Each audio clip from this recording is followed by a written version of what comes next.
Sesuatu malam itu, aku berbisik untuk pertama kalinya, Yesus, Engkau nyata, datanglah kepadaku. Aku mengharapkan keheningan seperti keheningan yang selama ini ku kenal. Namun kali ini, aku merasakan sesuatu. Bukan suara, bukan penglihatan, hanya perasaan, keheningan, kesunyian yang tidak kosong, tetapi penuh. Seperti seseorang telah memasuki ruangan dan menungguku untuk menyadarinya. Saat itu sekitar pukul 3 pagi, jenis keheningan yang terasa sakral. Aku baru saja selesai membaca sebuah ayat yang tidak sepenuhnya ku mengerti, tetapi ayat itu mengguncangku. Akulah kebangkitan dan hidup. Barang siapa percaya kepadaku, ia akan hidup meskipun ia sudah mati. Yohanes pukul 11.25. Aku membacanya lagi. Meskipun ia sudah mati, aku bertanya-tanya apa artinya mati sebelum dikuburkan. Karena itulah yang kurasakan. Hidup di luar, mati di dalam. Aku memejamkan mata dan saat itulah aku melihatnya. Itu tidak seperti mimpi yang pernah kualami sebelumnya. Rasanya lebih jelas, lebih pekat, lebih nyata. Aku berdiri di kedalaman jurang yang dalam. Lubang, berlumpur, gelap, tak ada jalan keluar. Lenganku tergores, bajuku robek. Aku bisa mencium bau busuk tanah. Aku mencoba memanjat, tetapi semuanya runtuh di bawah tanganku. Lalu langkah kaki, tidak keras tetapi mantap, lembut dan pasti. Aku mendongak dan di sanalah dia. Seorang pria berbaju putih, berdiri di tepi lubang. Dia bersinar tetapi tidak seperti matahari. Itu tidak menyilaukan. Itu hangat, lembut, hidup. Wajahnya baik, kuat, dan matanya mengenalku, bukan hanya mengenaliku.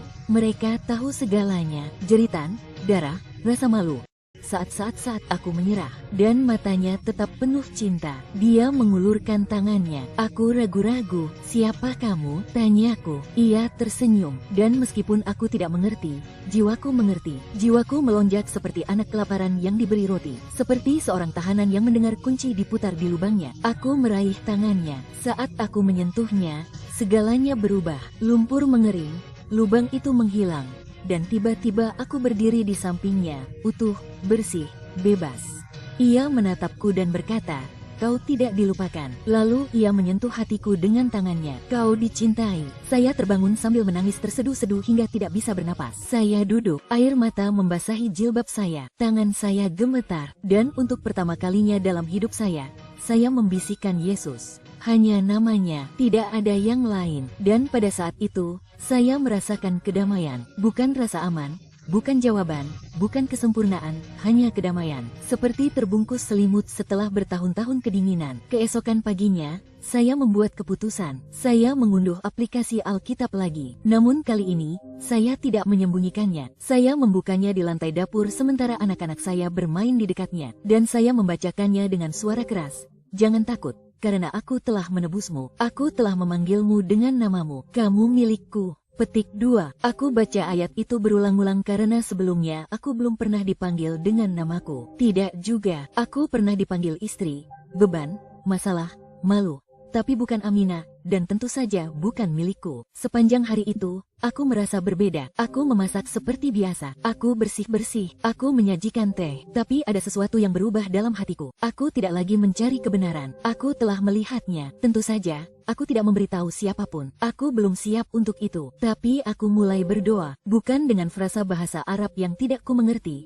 tapi dengan bisikan yang sederhana. "Terima kasih, jangan tinggalkan aku. Bantu aku mengenalmu lebih dalam. Aku masih takut. Aku tahu bahayanya. Jika ada yang tahu, jika ada yang melihat aplikasi Alkitab, aku telah menyentuh tangan seseorang yang tidak ingin memilikiku tetapi menyelamatkanku. Malam itu, aku tidak bermimpi, tapi aku tidur dengan tenang untuk pertama kalinya setelah bertahun-tahun tanpa tersentak, tanpa mimpi buruk, tanpa rasa malu. Istirahat saja, karena aku tahu aku tidak sendirian lagi. Namun kedamaian tidak pernah bertahan lama di rumah rahasia karena beberapa hari kemudian, sepupuku masuk saat aku sedang membaca Alkitab dan semuanya meledak. Itu terjadi pada hari Rabu. Aku sedang duduk di sudut ruang tamu, dengan tenang membaca Injil Yohanes di ponselku. Anak-anak sedang tidur, rumah itu sunyi. Lalu pintu terbuka dan semuanya berubah. Sepupuku Fatima melangkah masuk. Dia seharusnya tidak berada di sana. Dia tinggal di seberang desa. Tetapi matanya memberitahuku bahwa dia datang dengan tujuan. Dia tersenyum saat melihatku, lalu tatapannya tertuju pada ponselku. Dia membeku. "Apa yang sedang kamu baca?" Aku memiringkan layar. "Hanya ada sesuatu di internet," gumamku. Dia merampasnya dari tanganku sebelum aku bisa bereaksi. Matanya membelalak. Dia melihat aplikasi Alkitab terbuka di Yohanes 14.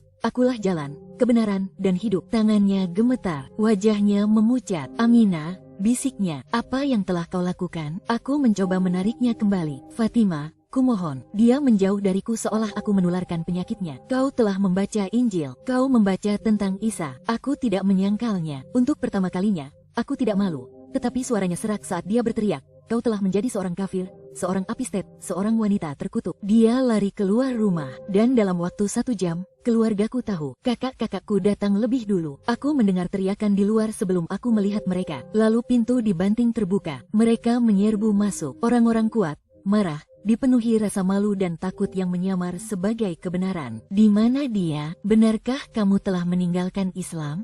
Aku berdiri di tengah ruangan. Punggungku tegak. Aku gemetar tetapi tidak bersembunyi. Aku memegang ponselku di tanganku, masih terbuka untuk membaca Injil. Aku sedang membaca Alkitab. Aku berkata dengan lembut, "Ya, aku percaya kepada Yesus." Hanya itu yang diperlukan. Tamparan pertama membuatku jatuh ke lantai. Tamparan kedua membuat telingaku berdenging. Pada tamparan ketiga, aku merasakan darah. Mereka menyeretku dengan menjambak rambutku ke halaman. Anak-anakku berteriak dari dalam. Ibu berlari mencoba menghentikan mereka, tetapi dia tidak menyangkal apa yang mereka lakukan. Dia hanya menangis. "Apa yang telah kamu lakukan kepada kami?" Dia menangis. "Kamu telah mengutuk kami. Kamu telah mendatangkan murka Allah ke rumah kami." Aku menatapnya dengan mata bengkak dan berkata, "Tidak, Mama. Saya menemukan kedamaian." Dia menamparkan saya sendiri saat itu, lebih keras dari yang saya kira. Suami saya tidak ada di rumah hari itu, tetapi dia tidak perlu berada di sana. Keluarga saya mengambil alih. Mereka mengikat tangan saya dengan kain. Mereka melemparkan saya ke ruang belakang dan mengunci pintu. 3 hari tanpa makanan, tanpa cahaya,